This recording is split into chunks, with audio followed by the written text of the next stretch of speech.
आज जग पुन्हा एका प्रश्नासमोर उभं आहे.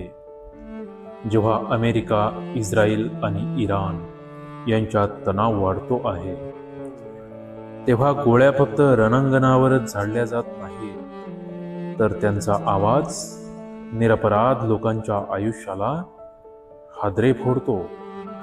युद्धाच्या ज्वालांमध्ये जळणाऱ्या जगाला आज एकच प्रश्न विचारायचा आहे, खरंच या युद्धात जिंकतो कोण आणि हरतो कोण? दूर आकाशात धुराचे ढग, जग पुन्हा का थरथरते आहे. 3 नावांनी आज पृथ्वी हादरली, अमेरिका, इस्रायल आणि इराण. पण प्रश्न मात्र एकच, या युद्धात खरे जिंकणार कोण? उद्ध्वस्त घरं, राखेत बदललेले रस्ते, आईच्या कुशीत रडते बालपण. बॉम्बच्या आवाजात हरवतायत हसण्याचे निरागस क्षण.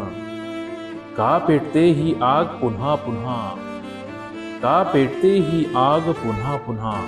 सीमा काढल्या कागदावर कुणी, पण जखमा का उमटतात निर्दोष लोकांच्या हृदयावरच?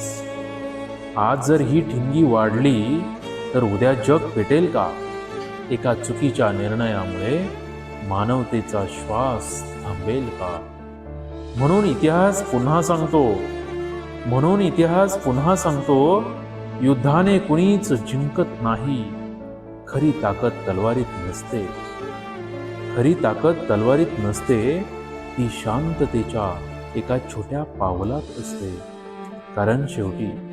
कारण शेवटी जगाला सत्ता नको असते, जगाला हवी असते माणुसकी आणि शांततेची सावली.